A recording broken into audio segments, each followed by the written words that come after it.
যদি ইসলাম পাইয়া খুশি হইতাম তাহলে বিদুর্মের পূজা দেখতাম না। আসল যদি আপনি আমি দিন পাইয়া খুশি হইতাম তাহলে বিদুর্মের পূজা দেখতাম না। এখন তো বর্তমানে হিন্দু পূজা চলেন না। কত মুসলমানের ছেলে, কত মুসলমানের মেয়ে, কত মুসলমান ভাই, কত মুসলমান বাবা হিন্দুর পূজা চাইয়া আড্ডা দিতেছে কিনা? কথা বলা দিতেছে কিনা? তাহলে বোঝা যায় আমরা দিন পাইয়া ইসলাম পাইয়া খুশি নাই।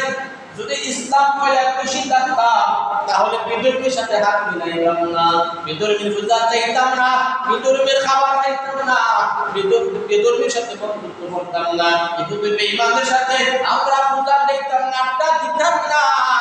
এর কারণে একটাই, আপনি আমার ঈমান বলতে নাই, ঈমানটা বলতে ঠিক না?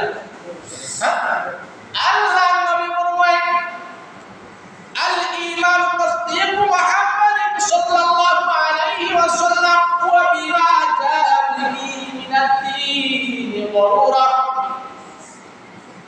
আপনি আমার নবী রহমতের নবী এই হাদিস দ্বারা বলেছেন আল্লাহর পক্ষ থেকে আমি যা কিছু নিয়ে এসেছি এই বিষয় সময়ে সত্য যা কিছু আল্লাহ নিয়ে এসে আল্লাহ রাসূল আল্লাহর পক্ষ থেকে নিয়েছেন সমস্ত কিছু সত্য। আমরা বিশ্বাস করা লাগবে কি লাগবে না?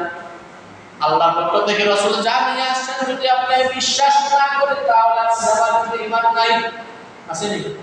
ঈমান শব্দের অর্থ বিশ্বাস। আমরা বিশ্বাস স্থাপন করতাম আল্লাহর উপর। আর ইসলাম শব্দের অর্থ নত হওয়া, শান্তি। কিন্তু আপনি আমার ভিতরে তো শান্তি নাই, অশান্তির ভিতরে আপনি আছেন। আছে না? আরে ভাই, আপনি মুসলিম দাবি করে, মুসলমান দাবি করে তুমি বিদুর্মের সাথে হাত মিলাও এবং বিদুর্মীরা পূজা করতেছে, কারণ শিরিক হয়। শিরিক বুঝুন, আল্লাহর লাগে শরীক করে।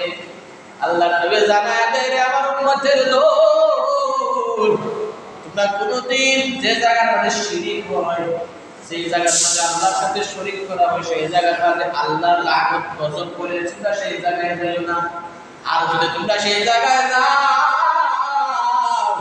আল্লাহর পক্ষ থেকে তোমার উপর গজব করবো। তাহলে বিদুর্মীর পূজা করে, তারা দেবদাসীর পূজা করে। সরি, দেব কি ভগবান নেই? হ্যাঁ, তারা দেবদাসীর পূজা করে, শিরিক করে। এই শিরিকের বেলা